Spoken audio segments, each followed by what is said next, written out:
Sa ngala ng Ama, at ng Anak, at ng Espiritu Santo. Amen. Ang pagkapala ng ating Panginoong Jesucristo, ang pag-ibig ng Diyos Ama, at ang pakikipagkaisa ng Espiritu Santo ay sumainyo nawang lahat. At sumaiyo rin. Ngayon po ay linggo ng mabathalang awa ng Diyos. Divine Mercy Sunday.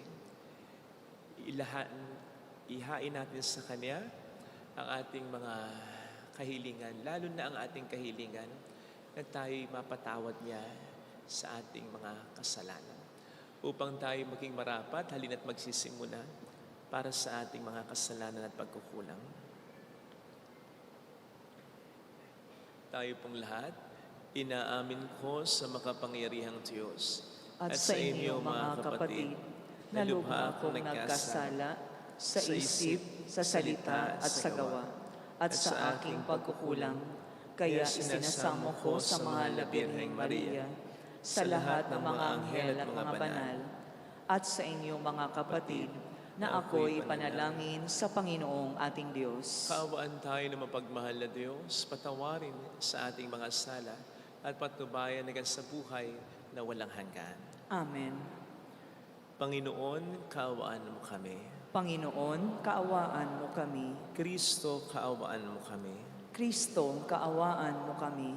Panginoon, kaawaan mo kami. Panginoon, kaawaan mo kami.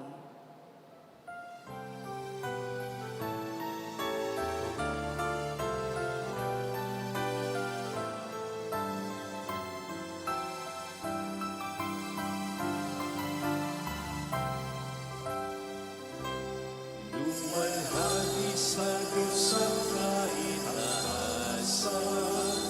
kaloob sa lupa ay kapayapaan.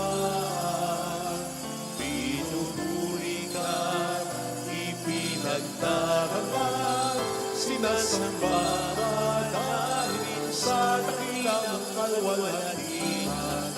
Panginoon naming Diyos sa ng langit, Amang makapangyarihan, Panginoon Jesucristo, bugtong nanak ng Diyos, Kordero ng Ama.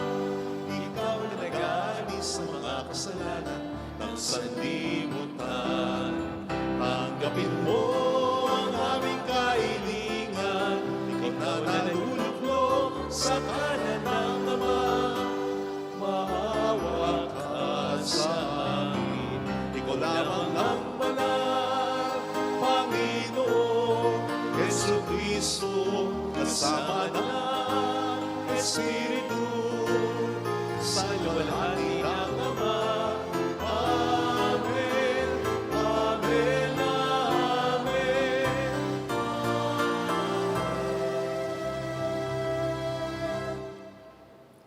Iyuko natin ang ating ulo. Maaring ibulong sa Panginoon ang ating intensyon. Dasal natin ang mga OFW, ang mga may sakit at ang mga nag-aalaga sa kanila. Manalangin tayo. Ama naming makapangyarihan, sa pagdiriwang namin ito ng Pasko ng pagkabuhay ng anak mo, pinag-alab mo ang pananalig namin sa iyo. Ang kagandahang loob mo sa amin ay lalo mo pang pag-ibayuhin upang maisalob na mabuti ng lahat ang kadalisayang dulot ng binyag, ang espiritong bigay mo sa iyong mga anak, ang dugong dumanak upang kami maligtas. Sa pamamagitan ni Jesucristo, kasama ng Espiritu Santo, magpasa walang hanggan. Amen.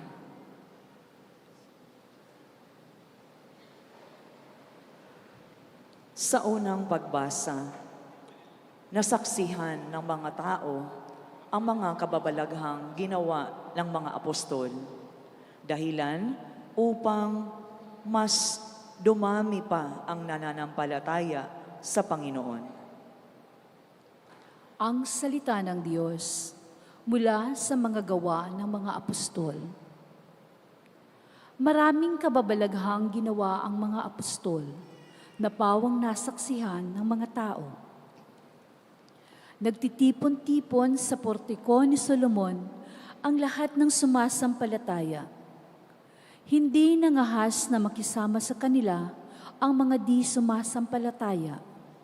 Gayunmay, puring-puri sila ng mga tao. Subalit parami ng parami ang lalaki at babaeng nananalig sa Panginoon. Dinala sa mga lansangan ang mga may sakit at inilagay sa mga papag at mga higaan upang pagdaan ni Pedro ay matamaan ng kanyang anino ang ilan man lamang sa kanila. At dumating din ang maraming taong buhat sa mga bayang kanugnog ng Jerusalem. Dala ang kanilang mga may sakit at mga pinahihirapan ng masamang espiritu, at silang lahat ay pinagaling. Ang salita ng Diyos. Salamat sa Diyos. Butihing puoy purihin, pag-ibig niyang walang maliw. Butihing puoy, purihin, pag-ibig niya'y walang maliw. Ang taga-Israel, bayaang sabihit kanilang ihayag. Ang pag-ibig ng Diyos ay hindi kukupas. Mga saserdote ng Panginoon, bayaang magsaysay. Ang pag-ibig ng Diyos walang katapusan. Lahat ng may takot sa Panginoong Diyos dapat magpahayag. Ang pag-ibig niya'y hindi magwawakas. Butihing puoy, purihin, pag-ibig niya'y walang maliw. Ang batong natakwil na nangatayo ng tirahang bahay. Sa lahat ng bato'y higit na mahusay. Ang lahat ng ito ang nagpamalas ay ang Panginoong Diyos. Kung iyong mamasdan ay kalugod-lugod. O kahanga-hanga ang araw na ito, ang Diyos ang nagbigay. Tayo'y magalak, ating ipagdiwang. Butihing puoy, purihin, pag-ibig niya'y walang maliw. Kami ay iligtas, tubusin mo, poon, kami ay iligtas. At pagtanggumpayin sa layunit hangad. Ang pumaparito sa ngalan ng poon ay pagpalain, magmula sa templo. Mga pagpapalay kanyang tatanggapin. Ang Panginoong Diyos, pagkabuti niya sa mga hinirang. Butihing puoy, purihin, pag-ibig niya'y walang maliw. Sa ikalawang pagbasa, bilang pagsunod sa tinig na nagsasabi sa kanya, isinulat ni Apostol San Juan ang kaniyang nakikita na nangyayari at nagpapa-anyaya pa. Ang salita ng Diyos mula sa aklat ng pahayag. Ako'y si Juan, ang inyong kapatid na kasama ninyo sa paghihirap, paghahari at pagtitiis dahil sa pakikipag-isa kay Jesus. Itinapon ako sa pulo ng Patmos sapagkat ipinangaral ko ang salita ng Diyos at ang katotohanang inihayag ni Jesus. Nooy araw ng Panginoon, kinasihan ako ng Espiritu at narinig ko mula sa aking likuran ang isang malakas na tinig na parang tunog ng trumpeta. Ang sabi, isulat mo ang iyong nakikita. Lumingon ako upang tingnan ang nagsasalita at nakakita ako ng 7 ilawang ginto. Nakatayo sa gitna ng mga ito ang isang animoy lalaki, nakadamit ng abot sakong at may pamigkis na ginto sa kanyang dibdib. Pagkakita ko sa kanya, para akong patay na nalugmok sa paanan niya. Ngunit ipinatong niya sa akin ang kanyang kanang kamay at sinabi, "Huwag kang matakot. Ako ang simula at ang wakas at ang nabubuhay. Namatay ako, ngunit masdan mo. Ako'y buhay ngayon at mananatiling buhay magpakailanman. Nasa ilalim na kapangyarihan ko ang kamatayan at ang daigdig ng mga patay. Kaya't isulat mo ang iyong nakikita, ang nangyayari ngayon, at ang mangyayari pa." Ang salita ng Diyos. Salamat sa Diyos.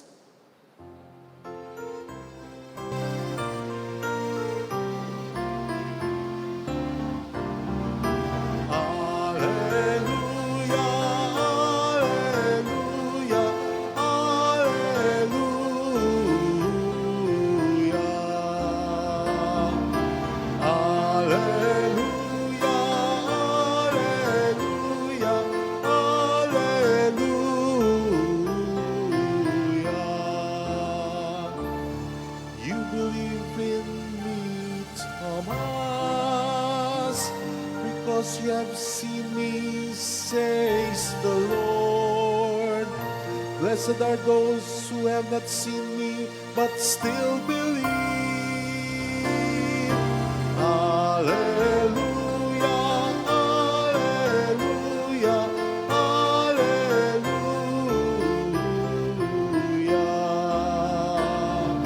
Hallelujah, hallelujah, hallelujah.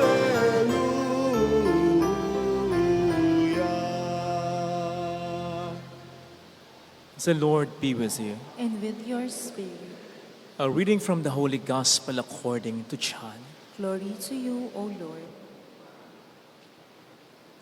On the evening of the first day of the week, when the doors were locked where the disciples were, for fear of the Jews, Jesus came and stood in their midst and said to them, "Peace be with you." When he had said this, he showed them his hands and his side. The disciples rejoiced when they saw the Lord. Jesus said to them again, "Peace be with you. As the Father has sent me, so I send you." And when he had said this, he breathed on them and said to them, "Receive the Holy Spirit. Whose sins you forgive are forgiven them, and whose sins you retain are retained." Thomas, called Didymus, one of the 12, was not with them when Jesus came. So the other disciples said to him, "We have seen the Lord." But he said to them, "Unless I see the mark of the nails in his hands and put my finger into the nail marks and put my hand into his side, I will not believe." Now a week later, his disciples were again inside and Thomas was with them. Jesus came, although the doors were locked, and stood in the midst and said, "Peace be with you." Then he said to Thomas, "Put your finger here and see my hands, and bring your hand and put it into my side. And do not be unbelieving, but believe." Thomas answered and said to him, "My Lord and my God." Jesus said to him, "Have you come to believe because you have seen me? Blessed are those who have not seen and have believed." Now Jesus did many other signs in the presence of his disciples that are not written in this book. But these are written that you may come to believe that Jesus is the Christ, the Son of God, and that through this belief you may have life in his name. Sisters and brothers, the gospel of the Lord. Praise to you, Lord Jesus Christ.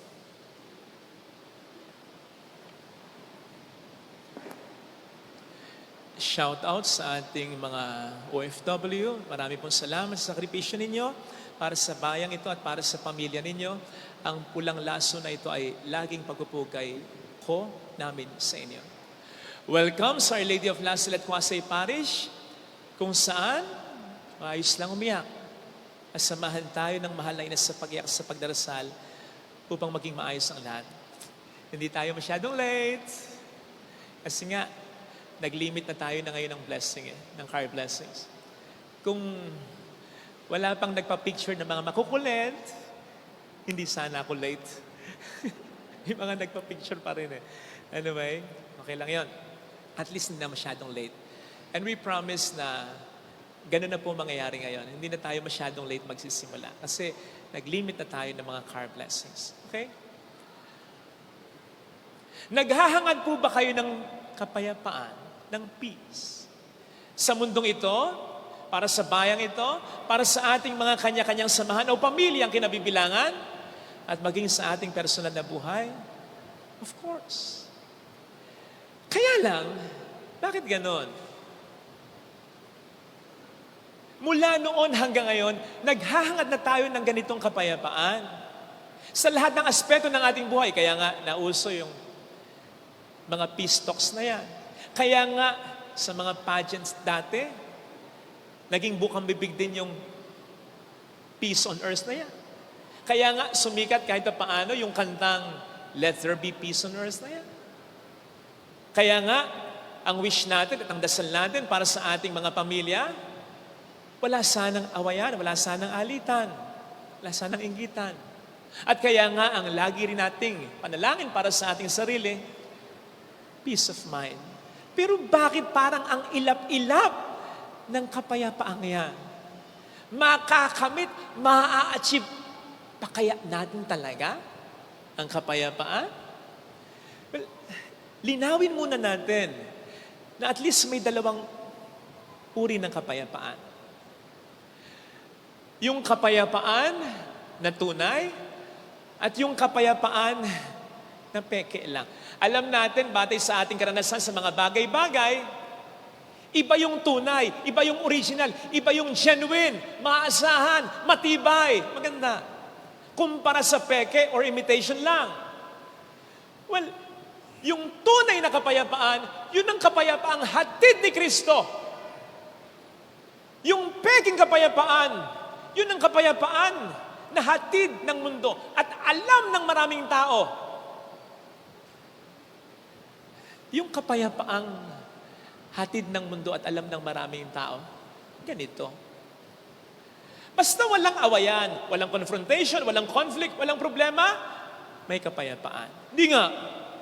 Sigurado ka? Di ka sure? Halimbawa, ang Amerika at ang China, di naman nagegera, di ba? Walang gera. Pero payapa ba silang dalawa? Hindi. Halimbawa, sa pinagtatrabahuhan mo, pwedeng walang conflict, walang confrontation, pero may kapayapaan ba? Sure ka? Baka may iba silang iniisip sa'yo. O baka naman ikaw may iniisip ka rin against sa kanila. Kahit sa ating pamilya, minsan, wala ngang confrontation, wala ngang office na nag-aaway, pero may kanya-kanyang kinikim-kim sa kanilang puso. Hindi mai-open up, hindi masabi. May galit, may tampo, may hinanakit, may inggit. So there's no true peace. Hindi ganyan ang kapayapaan ni Kristo. Ang kapayapaan ni Kristo, ang tunay na kapayapaan, kahit may gulo, kahit may problema, kahit may conflict, there is peace. Ito yung sinasabi sa Bible, the peace that surpasses all understanding. Kasi kahit ikaw, hindi mo maintindihan. Yung kapayapaan hatid ng mundo, naiintindihan mo kasi ma-explain mo eh. Okay, walang problema. Okay, hindi sila nag-aaway. Nagkakaisa sila. Okay, there's peace. Na-explain mo. Pero yung kapayapaan na hatid ni Kristo, again, kahit ikaw hindi mo ma-explain. Bakit ganon? Bakit sa kabila ng mga nangyayari sa'yo, at peace ka? Bakit sa kabila ng mga nangyayari sa'yo, matindi at mataas ang moral mo? That is the peace of Christ. In connection with this, okay, kung ang peace para sa'yo ay absence of problems, conflicts, pag-aaway, confrontation, okay.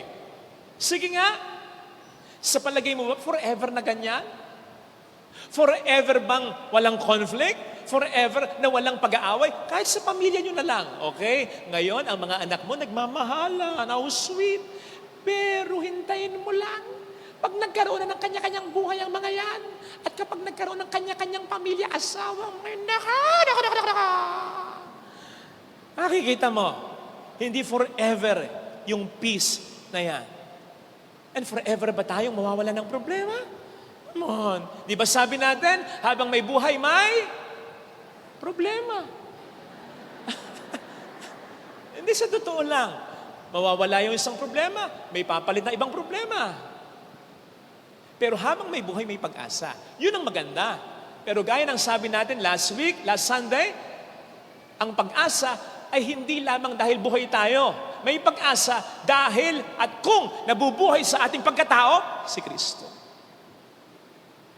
Kasi sa lahat ng mga pagbabago, siya lang ang hindi magbabago. Pansinin po ninyo sa ating unang pagbasa, masaya ang mga unang Kristiyano. Because they were enjoying the esteem of men. Natutuwa sa kanila, tinatanggap pa sila ng mga tao. Pero, Magbabago yon. Kasi uusigin sila, ipe-persecute sila. Same thing with the disciples in our gospel reading. Masaya sila sapagkat nga kasama nila si Kristo. Pero mababago yung sitwasyon dahil uusigin din sila. Most of them, papatayin talaga. Pero i-research po ninyo sa banal na kasulatan, sa tradisyon ng simbahan, at maging sa kasaysayan, wala kayong masesense sa kanila na nawala ang kapayapaan nila. Sila yung mga makikita po natin, ipapako na lang ng patiwarek, babalatan na lang ng buhay, ipapakain na lang sa leon, ipapakaladkad na lang sa karwahe, itatapon sa pugon, nagpupuri pa sa Panginoon. Nagpapasalamat pa sa Panginoon. Hindi maintindihan kahit ng mga nagpapahirap sa kanila kung bakit walang mabakas na pag-aalala at takot sa kanilang mga mata. Walang mabakas na lungkot. Walang mabakas na pangungutya at paninisi at pagtatampo sa Diyos. Yun ang kapayapaan na atid ni Jesus. Sapagkat ang kapayapaan ng mundo maaaring nakabatay sa pagkakataon, sa bagay, sa tao, na pabago-bago. Pero ang kapayapaan hatid ni Kristo, nakabatay sa Kanya na hindi nagbabago. Kaya nga, in John 14:27, anong sabi niya? Huwag kayong mag-alala. Huwag kayong matakot sapagkat bibigyan ko kayo ng kapayapaan. At ang ibibigay ko sa inyong kapayapaan ay kapayapaan ko, hindi kapayapaan ng mundo. Ang ibibigay ko sa inyong kapayapaan ay yung totoo, hindi peke. Ang ibibigay ko sa inyong kapayapaan, hindi nakabatay sa sitwasyon, kundi nakabatay sa akin na hindi magbabago habang panahon.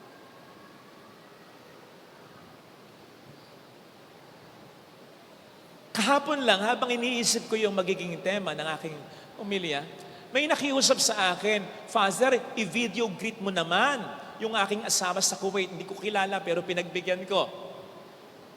At katulad ng aking mga laging sinasabi, sa mga video greet ko, lalong-lalo na kapag nasa abroad ito, una kong sinabi, size 9 po ang paa ko. Joke lang. Ang lagi kong sinasabi, sana nasa mabuti kang kalagayan. Ganon din naman ang sinasabi natin, lalong-lalo na sa mga kakilala at mahal natin, di ba? Na malayo sa atin. Hindi natin madalas makasama. Hindi natin maalagaan, magabayan. Sana nasa mabuti kang kalagayan. Tama yan.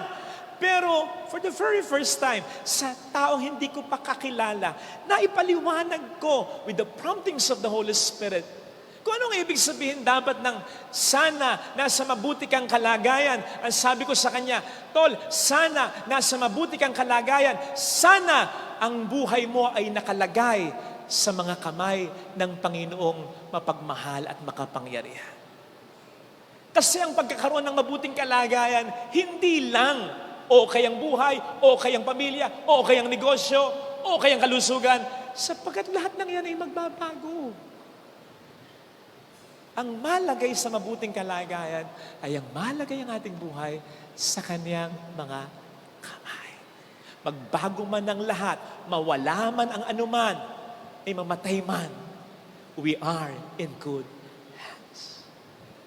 Kaya nga, kung mapapansin po ninyo, yung mga tanong ni Kristo, lalo na pagkatapos na siya muling nabuhay, sabi niya kay Maria Magdalena, ba't ka umiiyak? Sabi niya sa mga alagad, why are you troubled? Bakit kayo nagugulumihanan? Bakit kayo nalulungkot? Katulad ng tanong niya, nang binabagyo ng malakas ang bangka na sinasakyan ng mga alagad niya, natakot na takot. Anong sabi niya? Why are you afraid? Nakatutuwa yung tanong sapagkat napakamahakahulugan ng tanong.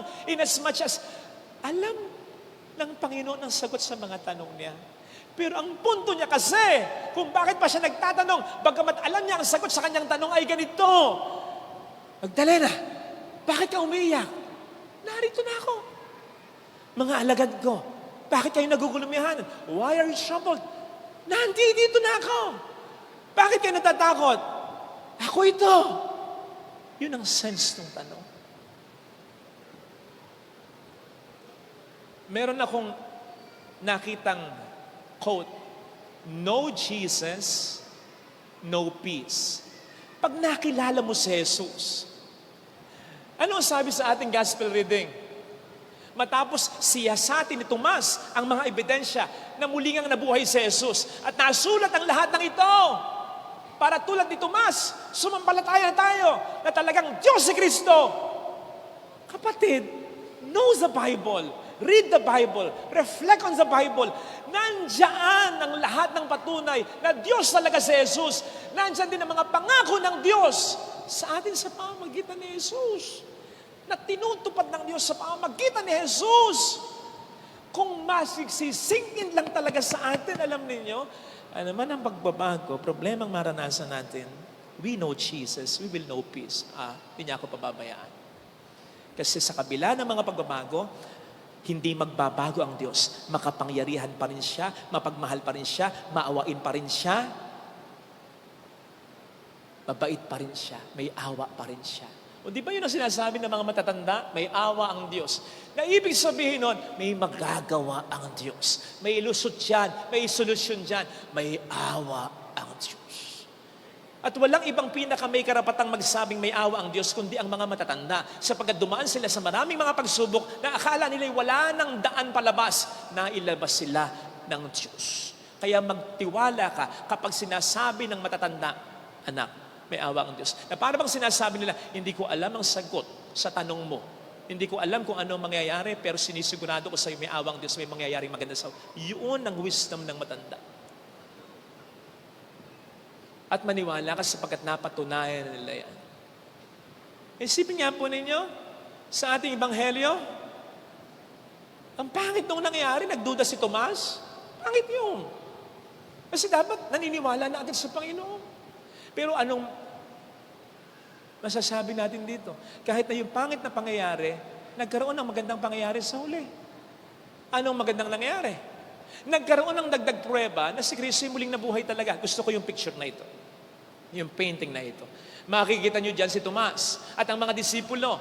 Hindi lang si Tomas, kundi kasama ang mga disipulo, umuusyoso sa mga bakas na mga pako at sibat sa katawan ni Kristo.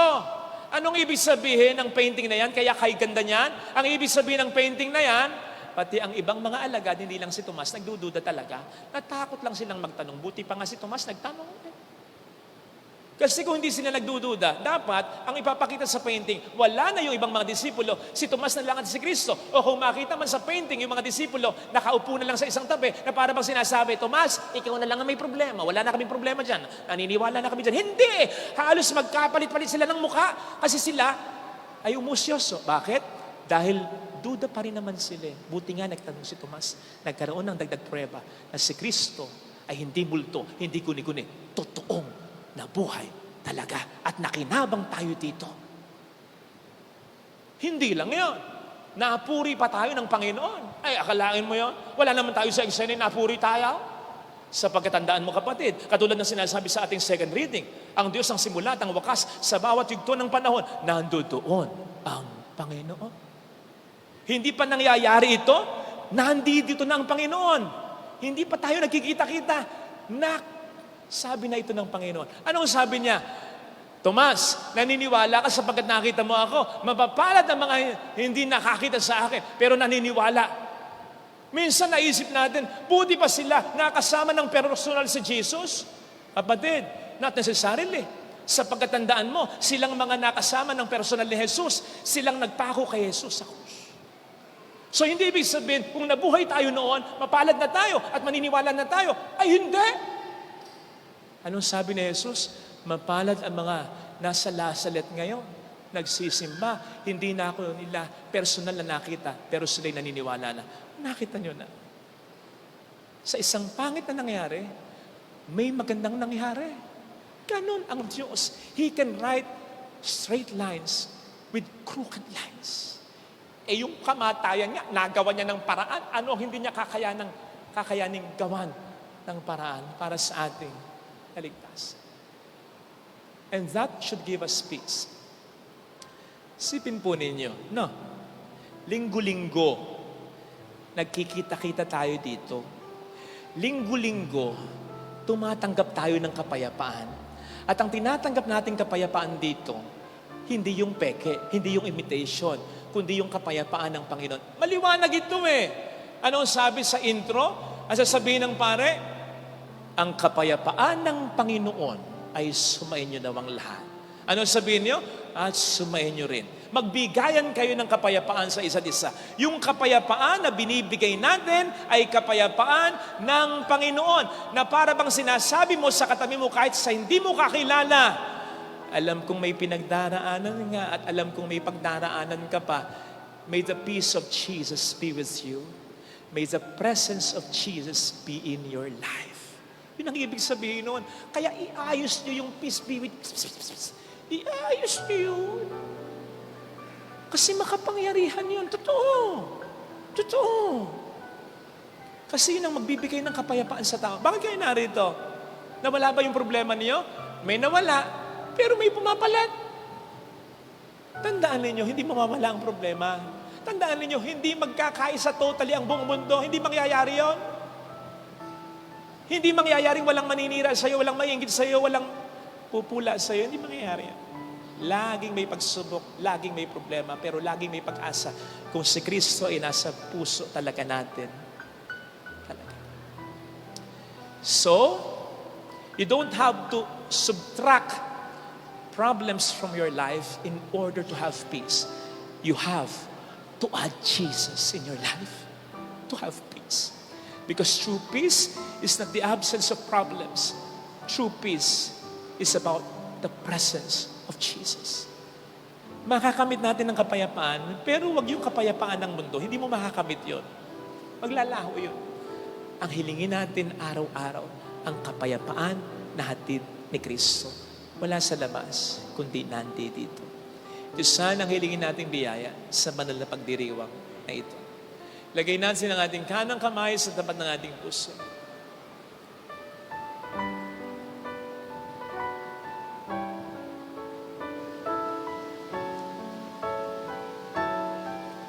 Awitin natin, alam kong may magagawa ang Diyos.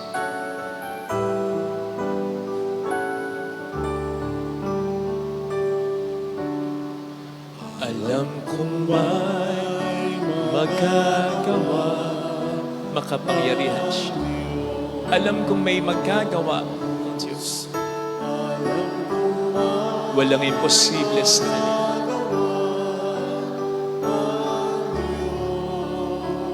Kung ako'y magtatapat, sa Kanya'y maglilingkod,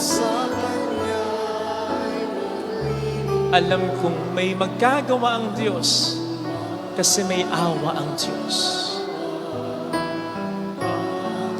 Alam kong di rin ng Diyos ang samo ko kasi hindi basta naaawa ang Diyos. Na bahala ka na sa buhay mo, hindi ganun ang Diyos. Alam kong di rin ng Diyos ang samo ko sapagkat hindi basta naaawa ang Diyos at tatalikod na lang siya. Hindi ganun ang Diyos. Pag naawa siya, lubos at may pagkilos kung ako'y magtatapat. Sa Kaniya'y maglilingkod. Alam kong di rin ng Diyos ang samo ko. Pikit natin ang ating mga mata. Panginoon, sa gitna ng mga maraming mga pagbabago sa buhay ko, tulungan mo akong manatili sa iyo. Wala namang permanente talaga sa mundong ito. Kasama naman dito talaga ang problema ko. Maniwala nawa ako na malalampasan ko ito sapagkat ang pinaka-permanente ay ang awa, pagmamahal mo. Panginoon, tulungan mo ako na ito ang mapanghawakan ko upang hindi lumangkas ang takot ko, ang pag-aalala ko, ang lungkot ko. Hindi man mawala ang lahat ng ito'y mabawasan ng malaki. Mapalaki ko sana ang pananampalataya ko sa hindi nagbabagong pagmamahal at awa mo, Panginoon. Tulungan mo po ako. Increase my faith. Tulungan mo ko na mapangyari ito. Hallelujah! Ngayon pa lang magpasalamat ka. Hallelujah! Ngayon pa lang magpuri ka na. Siya ay muling babalik sa atin. And yes, kahit ano ang naranasan mong problema. Sapagkat may awa ang Diyos. At ang awa ng Diyos, hindi tulad ng awa ng tao na hanggang awa lang. Hallelujah! Ang awa ng Diyos ay may ginagawa at may magagawa. Babalik ang Panginoon upang tayo ay kunin. Tapat siya sa kaniyang mga pangako sa atin. Kaya sabihin mo sa sarili mo nang may pananampalataya, mayroong magandang mangyayari sa iyo. Kasi nag-uumapaw ang awa ng Diyos. Ocean of mercy. Hindi basta patak lang. Karagatan ang pinag-uusapan natin dito. Kaya wag ma-focus ang pansin mo sa isang paraan ng pagtulong ng Diyos sa iyo. Nag-uumapaw ang paraan. Nag-uumapaw ang pagmamahal. Nag-uumapaw ang awa niya. Claim it! Paniwalaan mo yun kung lalapit kay Jesus. Kung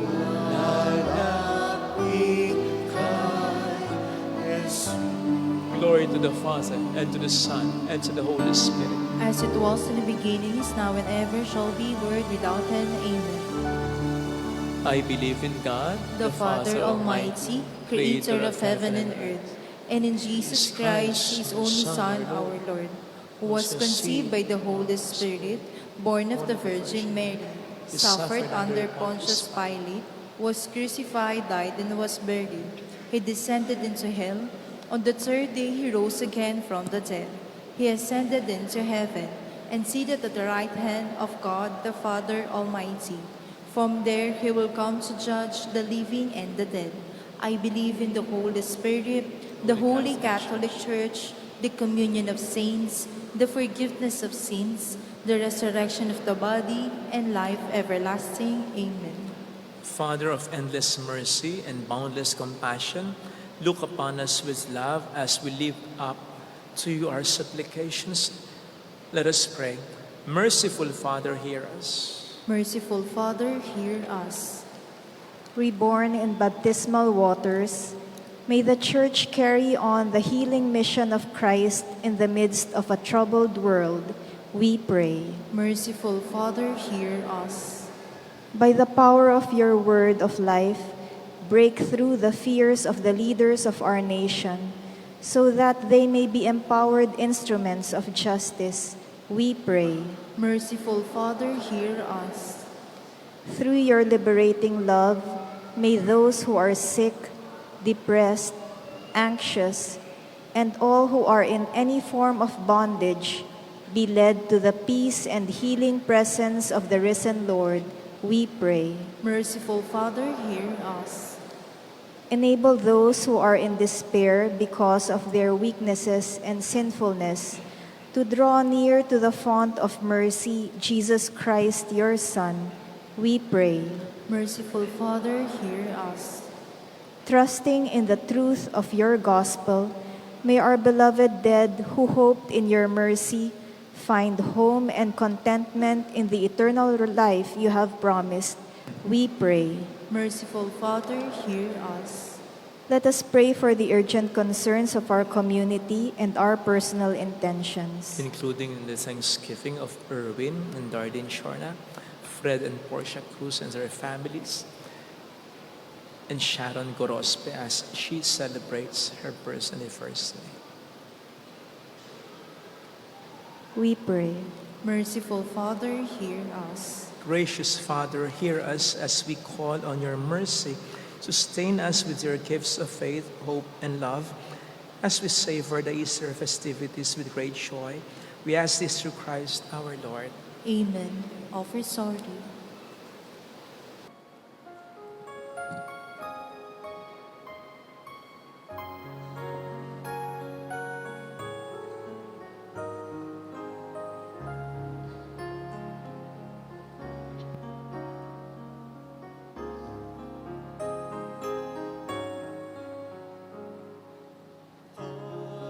Aming alay, alak at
Bigyan mo kami sa yaman ay kapos. Gawing karapat-dapat bunga ng pagpapagod sa banal na pagtitipon, pag-ibig at tugon.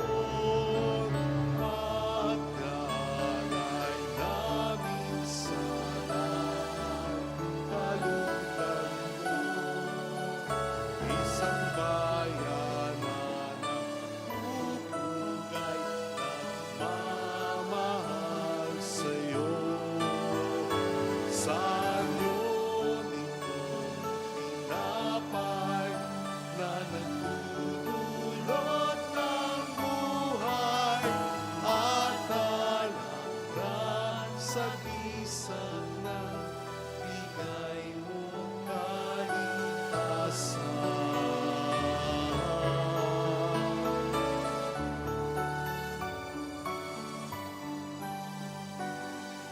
Sarili mong pag-aalay ngayon'y inaalala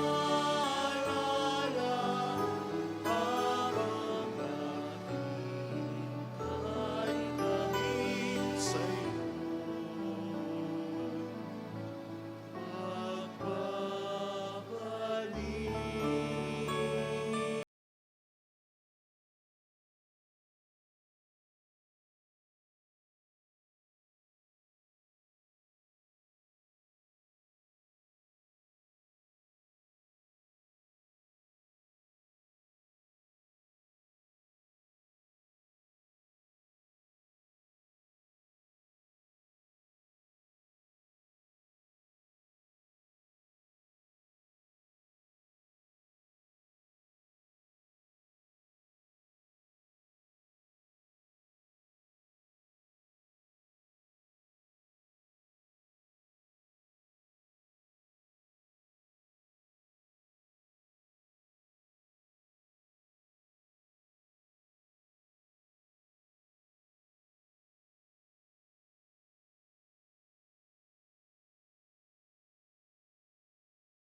Sawang di mabilang,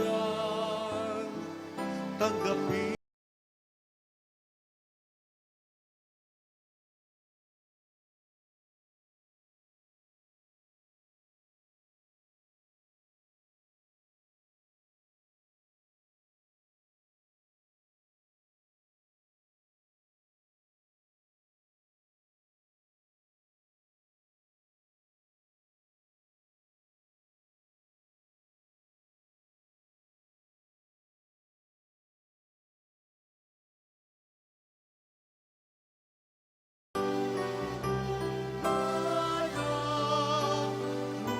lupa't ng aming paggawa. Narito, O Ama, alak at tinapay, tunay na lupa't ng aming paggawa.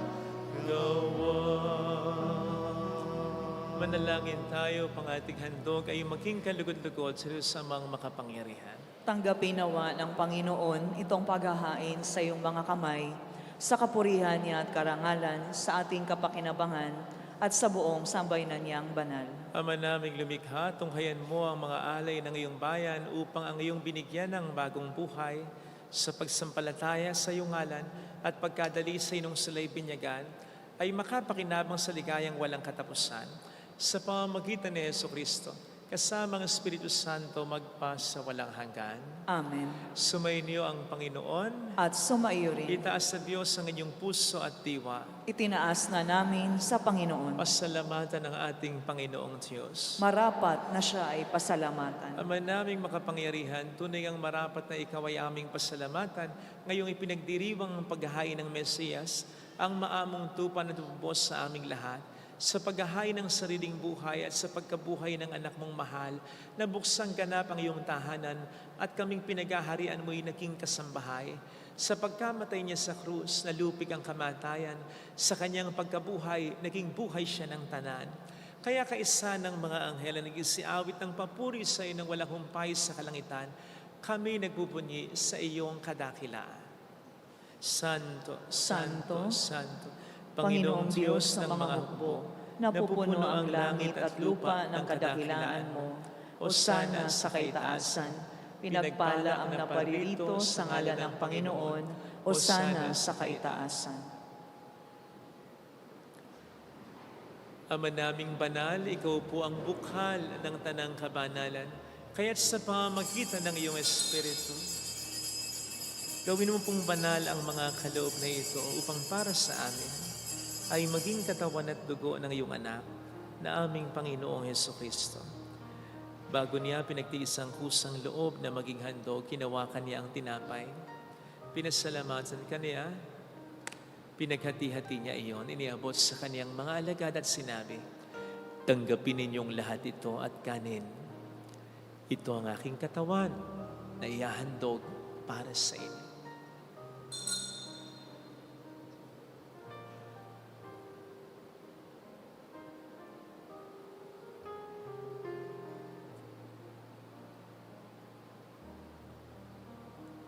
Ngayon din naman ang matapos sa hapunan, nawa kaniyang kalis. Uli kaniyang pinasalamatan. Iniabot niya ang kalis sa kaniyang mga alagad at sinabi, tanggapin ninyong lahat ito at inumin. Ito ang kalis ng aking dugo ng bago't walang hanggang tipan. Ang aking dugo na ibubuhos para sa inyo at para sa lahat. Sa ikapagpatawad ng mga kasalanan, gawin niyo ito sa pag-alala sa akin.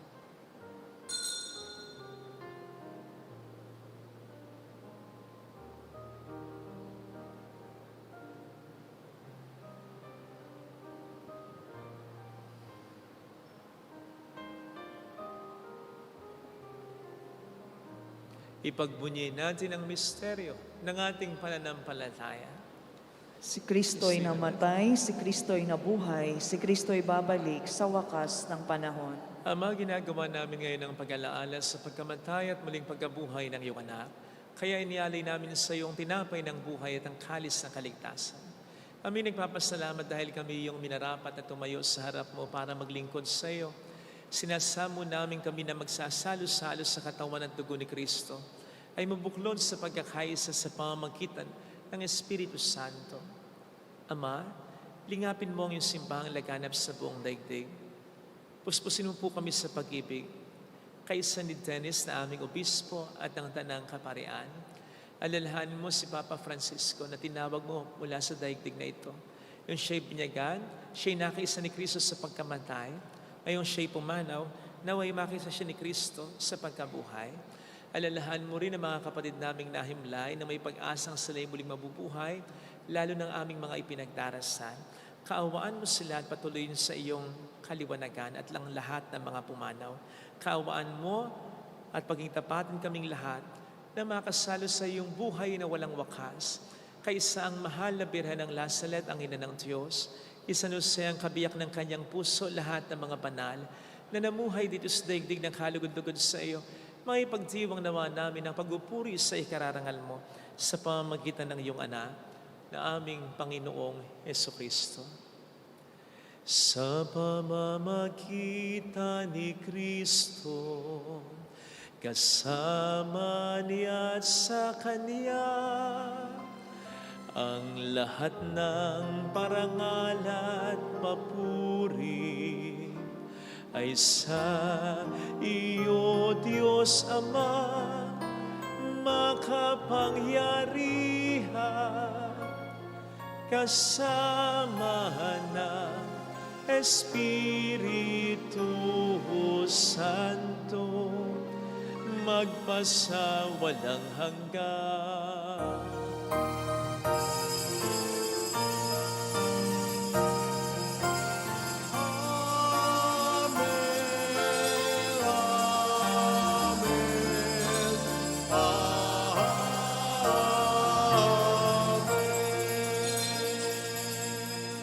Tumawag tayo sa ating Ama.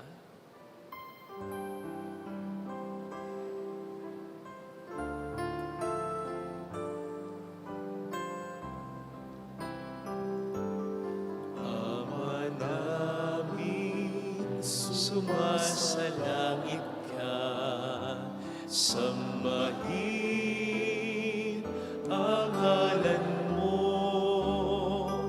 mapasa amin ang kaharian mo, sundin ang loob mo dito sa lupa para nang sa langit.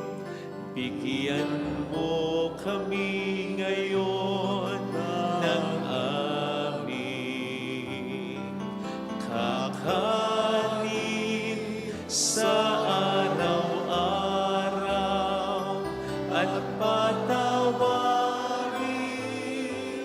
mo kami sa aming mga sala para ng pagpapatawad namin sa nagkakasala sa amin, at huwag mo kami ipahintulot sa tukso, at ihanda mo kami sa lahat ng masama. Iniling namin kami adya sa lahat ng masama, pagkalooban ng kapayapaan araw-araw, iligtas sa kasalanan, sa kapahamakan, sa mga seryosong karamdaman, samantalang aming pinaghahandaan ang dakilang araw ng pagpapahayag ng tagapagligtas naming si Heso Kristo. Sapagkat iyo ang kaharian, ang kapangyarihan at ang kapurihan, magpakailanman. Amen. Panginoong Heso Kristo, sinabi mo sa iyong mga apostol, kapayapaan ang iniiwan ko sa inyo, ang aking kapayapaan ang ibinibigay ko. Tunghayan mo ang aming pananampalataya, wag ang aming pagkakasala. Pagkalooban mo kami ng kapayapaan at pagkakaisa, lalo na sana sa aming pamilya, ano man ang aming maging problema ayon sa iyong kalooban, kasama ang Espiritu Santo magpasa walang hanggan. Amen. Ang kapayapaan ng Panginoon ay sumainyo nawang lahat. At sumaiyo rin. Magbigayan tayo ng kapayapaan sa isa't isa. Peace be with you. Kapayapaan po. Peace.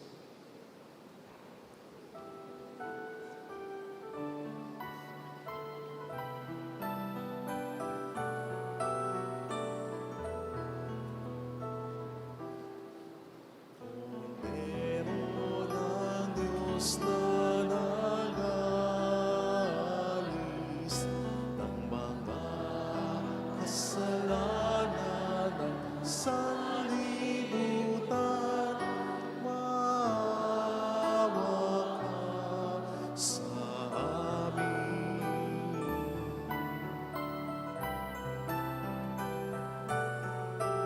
Cordero ng Diyos na nag-alis ng mga kasalanan ng sanlibutan,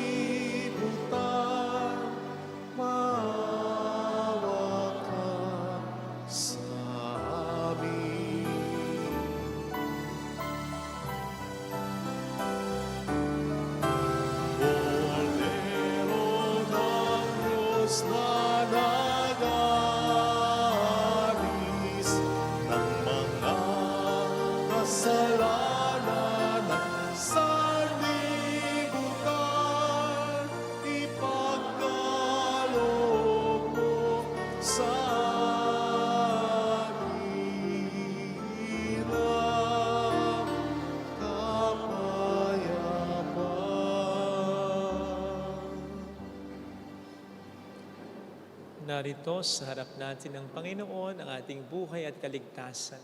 Mapapalad tayong inaanyayahan. Panginoon, hindi ako karapat-dapat na magpatuloy sa iyo, ngunit sa isang salita mo lamang ay gagaling na ako.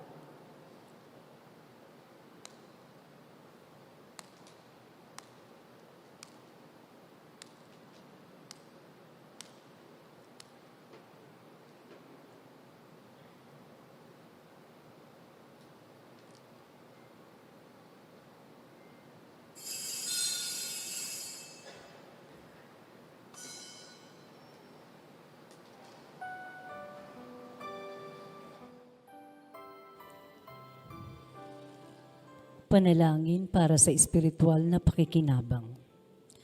Panginoong Hesus, ako ay naniniwala na ikaw ay nasa kabanal-banalang sakramento. Iniibig kita ng higit sa lahat at ninanasa kong tanggapin ka sa aking kaluluwa. Sapagkat sa mga sandaling ito, hindi kita matatanggap sa sakramento.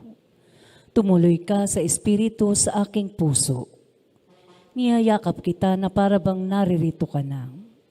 Inaalay ko ng buong buo ang aking sarili sa iyo. Huwag mong hayaang mawalay ako sa iyo. Amen.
Mahal na Birhen ng Lasalet, tagapagkasundo ng mga makasalanan.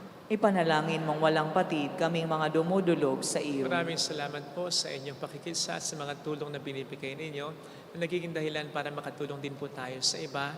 Right now, nakita po ninyo, pasensya na sa inconvenience, nagpapaayos na po tayo ng ating patio. Salamat po sa inyo. At nasa pangatlong chapel na po tayo ng pinapagawa. Actually, mayroon ng pang-apat. So, nasa pangatlo, pang-apat na tayo na sinisimulan na chapel. Kaya, yun po ay dahil sa kabutihang loob unang-una ng Diyos.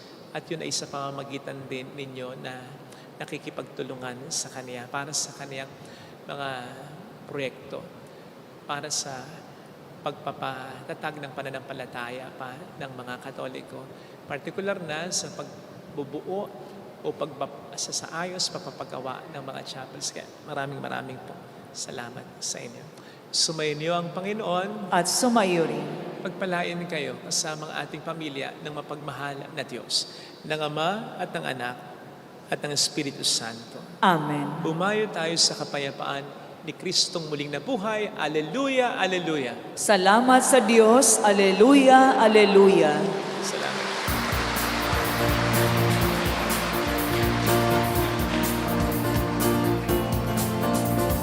Mary, Mother of the Lord,